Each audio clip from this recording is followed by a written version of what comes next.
ನೋಡಿ question, a study of the effect of different types of anaesthesia on the length of post operative hospital stay yielded for the following for cesarean patients. Group A was given an epidural MS providing additional safety. Group B was given an epidural and Group C was given a spinal, is considered to be less dangerous, and Group D was given general anesthesia, is considered to be the most dangerous. Note that the data are in the form of distribution for each group. ಇಲ್ಲೇನು ಕೊಟ್ಟಿದ್ದಾರೆ, group A, group B, group C, group D, length of stay, number of patients. ಇಲ್ಲಿ test for the existence of effect due to an anaesthesia type at 0.01. ಇಲ್ಲೇನಿಲ್ಲ, simple question ಏನಂದರೆ ನಿಮಗೆ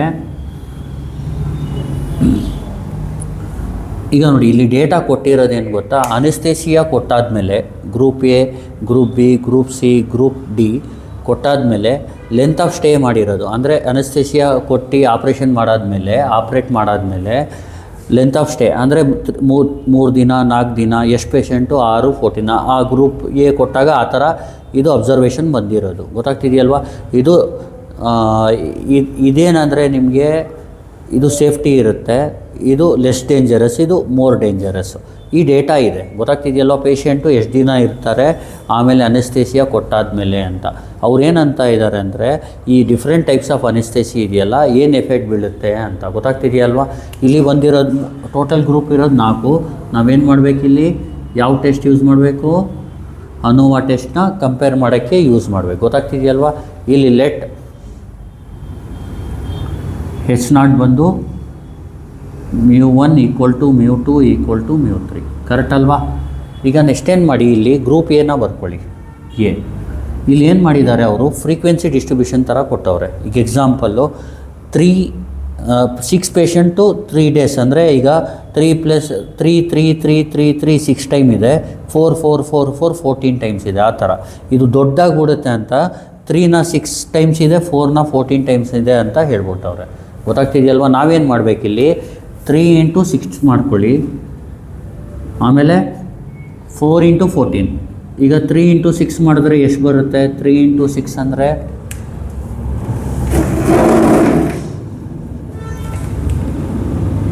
ಈಗ ನೋಡಿ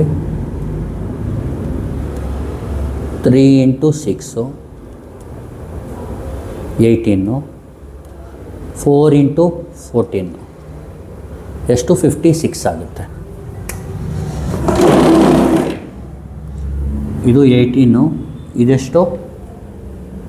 56. ಈಗ group ಬಿಗೆ ಮಾಡೋಣ.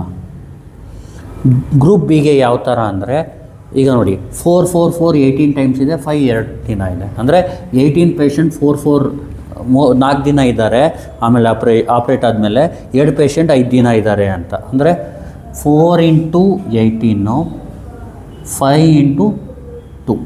4 × 18 ಅಂದರೆ ಎಷ್ಟು? 4 × 18 ಅಂದರೆ 72.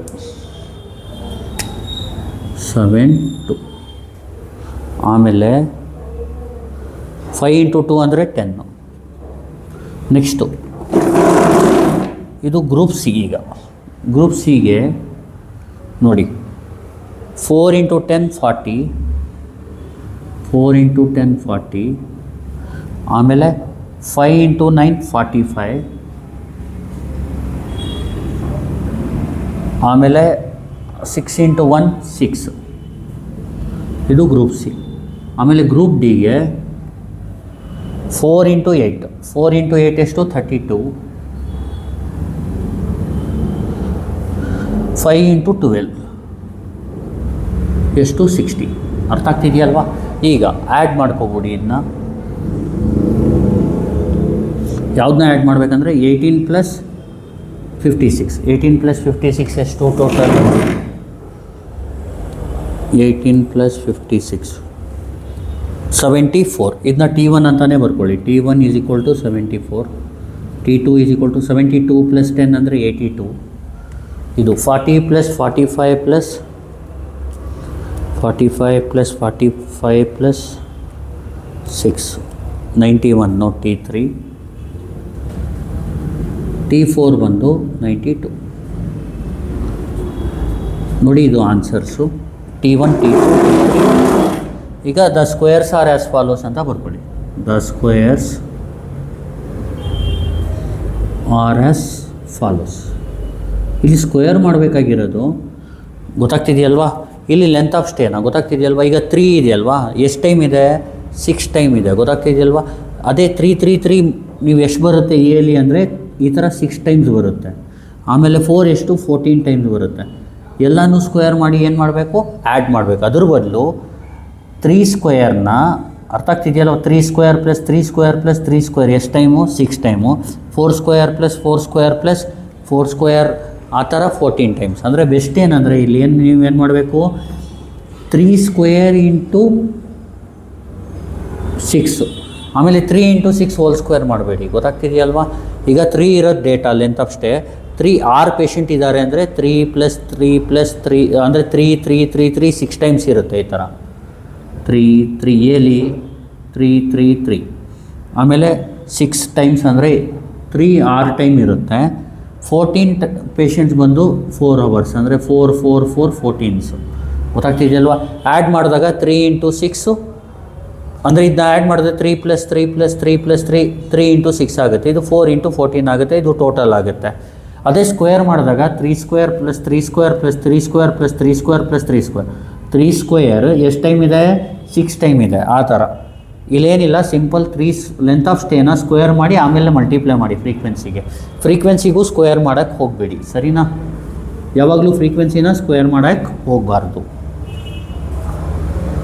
ಈಗ ನೆಕ್ಸ್ಟ್ ಏನು ಮಾಡಬೇಕಂದ್ರೆ ಇಲ್ಲಿ 3 ಸ್ಕ್ವೇರ್ ಇಂಟು 16 ಅಂದರೆ ಎಷ್ಟು ಬರುತ್ತೆ, ಇದು ನೋಡಿ ಕ್ಯಾಲ್ಸಿಲ್ ಮಾಡ್ಕೊಬಿಡೋಣ.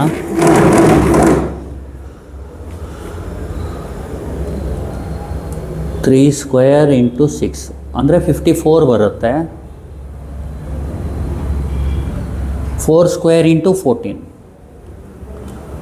4 ಸ್ಕ್ವೇರ್ ಇಂಟು 14 ಎಷ್ಟು ಬರುತ್ತೆ, 224 ಬರುತ್ತೆ. 4 ಸ್ಕ್ವೇರ್ ಇಂಟು 14 ಬಂದು 224 ಬರುತ್ತೆ. ಆಮೇಲೆ 4 ಸ್ಕ್ವೇರ್ ಇಂಟು 18, ಆಮೇಲೆ 5 square into 2, next 4 square into 18 ಎಷ್ಟು ಬರುತ್ತೆ, 288. ಇದು ಬಿಗೆ. 5 ಸ್ಕ್ವೇರ್ ಇಂಟು 2,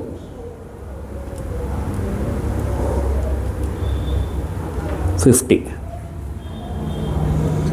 ಸಿಗೆ 4 ಸ್ಕ್ವೇರ್ ಇಂಟು 10, ಆಮೇಲೆ 5 ಸ್ಕ್ವೇರ್ ಇಂಟು 9, 6 ಸ್ಕ್ವೇರ್ ಇಂಟು 1. ನೋಡಿ 4 ಸ್ಕ್ವೇರ್ ಇಂಟು 10, 4 ಸ್ಕ್ವೇರ್ ಇಂಟು 10 ಎಷ್ಟು ಬರುತ್ತೆ, 160. 5 square into 9, 5 square into 9, 225. 6 square into 1, 36. ಇದು ಮುಗೀತು ಸಿಗೆ. ಈಗ ಡಿಗೆ 4 square into 8, 5 square into 12. 4 square into 8 ಎಷ್ಟು ಬರುತ್ತೆ, 128. 5 ಸ್ಕ್ವೇರ್ ಇಂಟು 12, 5 ಸ್ಕ್ವೇರ್ ಇಂಟು 12, 300. ಇದನ್ನ ಆ್ಯಡ್ ಮಾಡ್ಬಿಡಿ.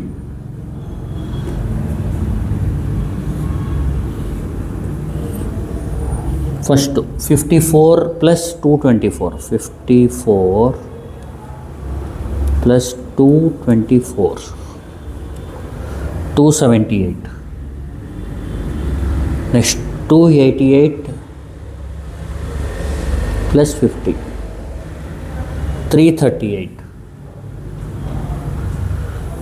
160 ಪ್ಲಸ್ 225 ಪ್ಲಸ್ 36, 421. ಆಮೇಲೆ 128 ಪ್ಲಸ್ 300, 128 ಪ್ಲಸ್ 300, 428.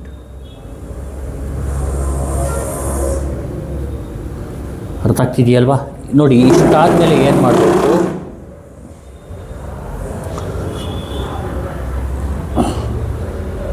ಈಗ ಮಾಮೂಲಿ ಎಲ್ಲನೂ ಮಾಡ್ಕೊಂಡು ಹೋಗಿ ನೀಟಾಗಿ. ಫಸ್ಟ್ ಏನು ಮಾಡಬೇಕು,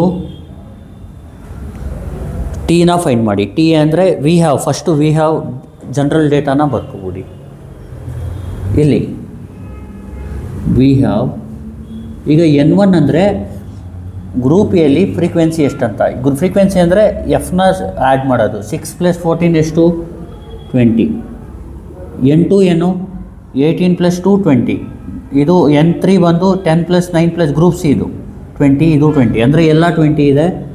N1, N2, N3, N4 all 20 ಇದೆ. ಗೊತ್ತಾಗ್ತಿದೆಯಲ್ವಾ?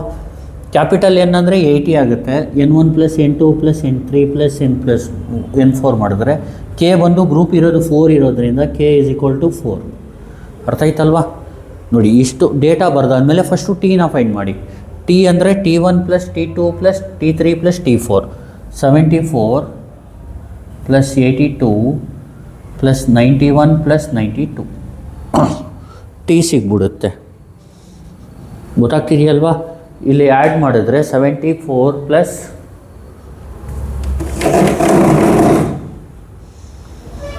82 + 91 + 92 339 ಬರುತ್ತೆ. 339. ಇಲ್ಲಿ ಟಿ ಆದಮೇಲೆ ನೆಕ್ಸ್ಟ್ ಏನು ಫೈಂಡ್ ಮಾಡಬೇಕು? C F, correction factor. C F ಅಂದರೆ T² / N ಅಂದರೆ 339² / N ಎಷ್ಟು? 80.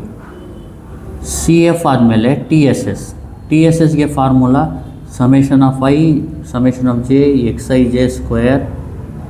- ಸಿ ಎಫ್. ಇಲ್ಲಿ ಟಿ ಎಸ್ ಎಸ್ ಅಂದರೆ ಇಲ್ಲಿ ಸಮ್ ಆಫ್ ಇದು ಸ್ಕ್ವೇರ್ಸ್ದು ಸಮ್ ಯಾವುದು ಅದನ್ನ ಸಮ್ ಮಾಡಬೇಕು. 278 + 338 + 421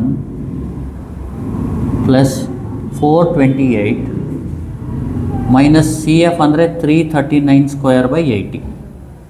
ಕರೆಕ್ಟ್ ಅಲ್ವಾ ಇದು? ಈಗ ಇದನ್ನ ಕ್ಯಾಲ್ಸಿಲಿ ಟೈಪ್ ಮಾಡ್ಕೊಬಿಡೋಣ. ಫಸ್ಟು 278 + 338 + 421 + 428 ಮೈನಸ್ 339² / 80 ಎಷ್ಟು ಬರುತ್ತೆ ಆನ್ಸರ್? 28.4875. 28.49 ಅಂತ ಬರ್ಕೊಳ್ಳಿ. 28.49 ಗೊತ್ತಾಗ್ತಿದೆಯಲ್ವಾ? 278 338 421 428 339² / 80 ಗೊತ್ತಾಗ್ತಿದೆಯಲ್ವಾ? ಈಗ ನೆಕ್ಸ್ಟು ಟಿ ಎಸ್ ಎಸ್ ಆದಮೇಲೆ ಎಸ್ ಎಸ್ ಬಿ ಫೈಂಡ್ ಮಾಡಿ. ಎಸ್ ಎಸ್ ಬಿಗೆ ಫಾರ್ಮುಲಾ ಏನಂದರೆ ∑i Ti² / Ni - C F ಅಂದರೆ T1² / N1. ಈಗ ನೋಡಿ, ಎಸ್ ಎಸ್ ಬಿ = T1² ಅಂದರೆ ಇದು T1 74² / 20 + 82² / 20 + 91² / 20 + 92² / 20 ಮೈನಸ್ 339² / 80. ಇದು ಎಸ್ ಎಸ್ ಬಿ ಬಂದ್ಬಿಡುತ್ತೆ. ಎಸ್ ಎಸ್ ಬಿ ಏನು? 74² / 20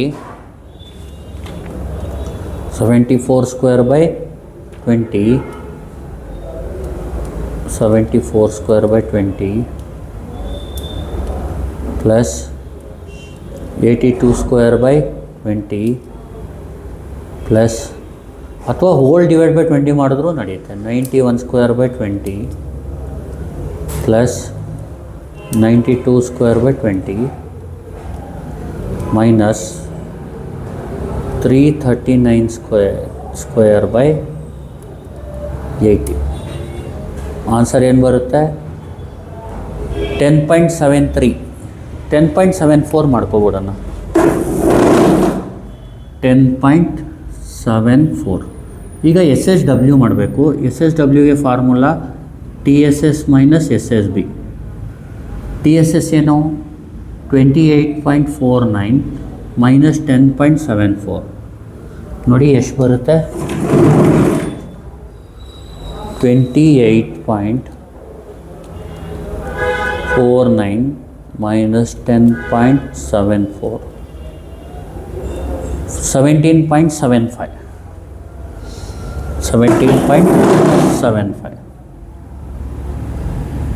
ಈಗ ನೋಡಿ ಇಷ್ಟಾದಮೇಲೆ ಎಸ್ ಎಸ್ ಡಬ್ಲ್ಯೂ ಆದಮೇಲೆ ನೀವೇನು ಮಾಡಬೇಕು, ಟೇಬಲ್ ಬರೀಬೇಕು.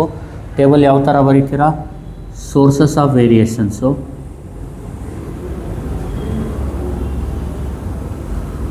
ಆಮೇಲೆ ಸಮ್ ಆಫ್ ಸ್ಕ್ವೇರ್ಸು, ಆಮೇಲೆ ಡಿಗ್ರೀಸ್ ಆಫ್ ಫ್ರೀಡಮ್ಮು, ಆಮೇಲೆ ಮೀನ್ ಸ್ಕ್ವೇರ್ಸು, ಆಮೇಲೆ ಎಫ್ ರೇಷಿಯೋ.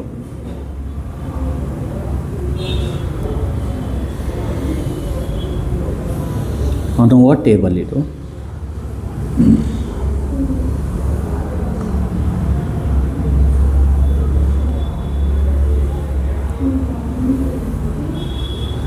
ಈಗ sources of variation between the samples,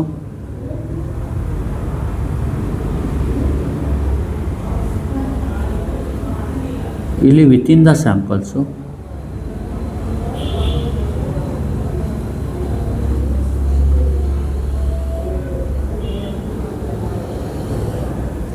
total.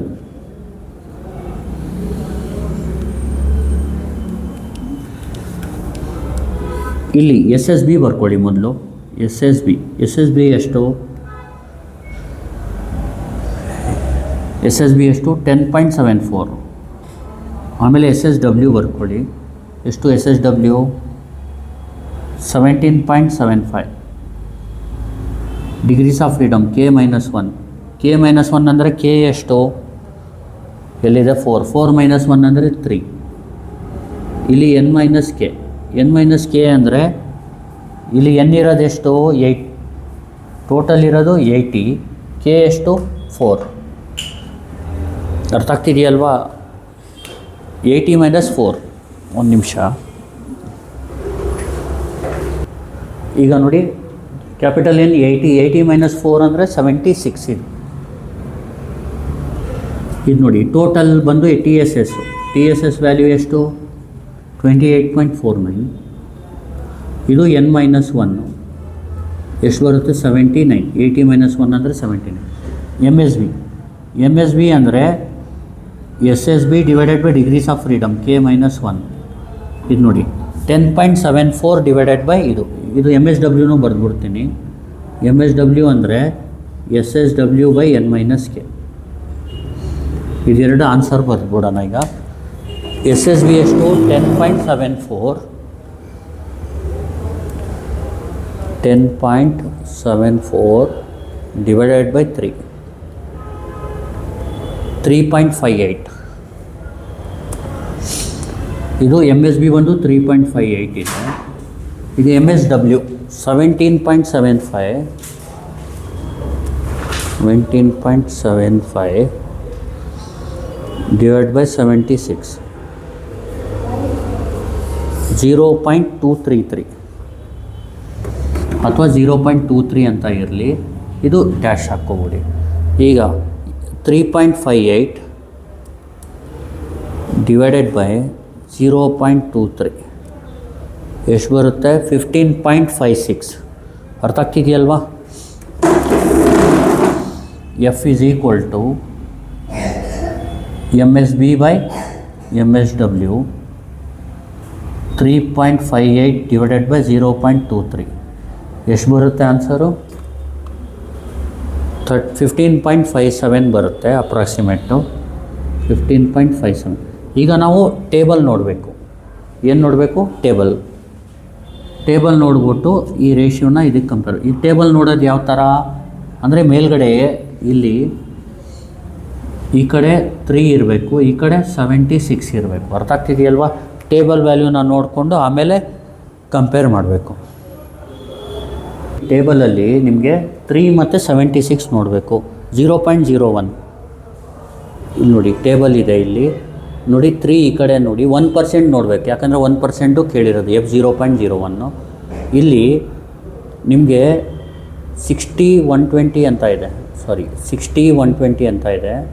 ಇದು 60 ನೋಡಿ, ಯಾಕಂದರೆ 60 to 120 ಇದು 4 ಪಾಯಿಂಟ್ ನೋಡಿ ಏನಿದೆ ಆನ್ಸರು.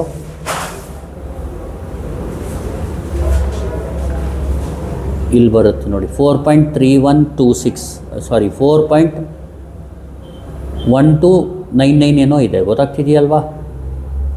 4.1299 ಏನೂ ತಲೆಗೆಡ್ಸ್ಕೋಬೇಡಿ. ಟೇಬಲ್ ನೋಡಿ 0.01 ನೋಡಬೇಕು. ಆ್ಯಕ್ಚುಲಾಗಿ ಇಲ್ಲಿ ಕೊಟ್ಟಿದ್ದಾರೆ ಅವರು 4.13, ಕೊಡಲಿಲ್ಲ ಅಂದರೆ ನಾವು ಅದರಲ್ಲಿ ನೋಡಬೇಕು, ಗೊತ್ತಾಗ್ತಿದೆಯಲ್ವಾ? ಈಗೇನು ಮಾಡಬೇಕು, ಇದನ್ನ ಎರೇಸ್ ಮಾಡ್ಬಿಡ್ತೀನಿ. ನಾವು ಕಟ್ಕೊಳ್ಳಿ, ಇವನ್ ಅವರೇ ಕೊಟ್ಟಿದ್ದಾರೆ ಟೇಬಲ್ ವ್ಯಾಲ್ಯೂನ, ಕೊಡಲಿಲ್ಲ ಅಂದರೆ ನೋಡಿ ಏನಿಲ್ಲ, ಸಿಂಪಲ್ಲು 60 ಇರುತ್ತೆ, 60 ನೋಡಿ. ಯಾವಾಗಲೂ 60 to 120ಗೆ 60 to 119 ಬಂದರೂ 60 ನೋಡಿ, ಗೊತ್ತಾಗ್ತಿದೆಯಲ್ವಾ? ಇಲ್ಲಿ ಎಫ್ ವ್ಯಾಲ್ಯೂ ಏನಿದೆ, F value 15.57 is greater than F 0.01 4.13. therefore the hypothesis is rejected ಅಂತ ಹೇಳ್ಬಿಡಿ. hypothesis is rejected. ಇಲ್ಲಿ hypothesis ಅಂದರೆ there is no significant difference, there is a significant difference. ಈ group A, group B, group C, group D ಇದೆಯಲ್ಲ, ಅದು ತುಂಬ difference ತೋರಿಸ್ತಾ ಇದೆ on the average length of stay. ಗೊತ್ತಾಗ್ತಿದೆಯಲ್ವಾ? Thank you. ನೀಟಾಗಿ ಮಾಡಿ, ಏನಿಲ್ಲ ಸಿಂಪಲ್ ಅವ್ರು ಫ್ರೀಕ್ವೆನ್ಸಿಲಿ ಕೊಟ್ಟರೆ ನೀವು ಸ್ವಲ್ಪ ಹುಷಾರಾಗಿ ಮಾಡಬೇಕು. ಈ ಥರ ಎ ಬಿ ಸಿನ ಸಿ ಡಿನ ಈ ಥರ ಮಾಡ್ಕೊಳ್ಳಿ, ಗೊತ್ತಾಗ್ತಿದೆಯಲ್ವಾ? ಮತ್ತು ಸ್ಕ್ವೇರ್ಸ್ಗೂ ಜ್ಞಾಪಕ ಇಟ್ಕೊಳ್ಳಿ, ಫ್ರೀಕ್ವೆನ್ಸಿಗೆ ಸ್ಕ್ವೇರ್ ಮಾಡಿ ಆಮೇಲೆ ಫ್ರೀಕ್ವೆನ್ಸಿಗೆ ಮಲ್ಟಿಪ್ಲೈ ಮಾಡಬೇಕು, ಫ್ರೀಕ್ವೆನ್ಸಿನೂ ಸ್ಕ್ವೇರ್ ಮಾಡಬಾರ್ದು. ಬಾಕಿದೆಲ್ಲ ಪ್ರೀವಿಯಸ್ ಪ್ರಾಬ್ಲಮ್ ಮಾಡಿದ್ವಲ್ಲ ಅದೇ ಥರ ಇದೆ ಎಲ್ಲನೂ, ಗೊತ್ತಾಯ್ತಲ್ವಾ? Thank you.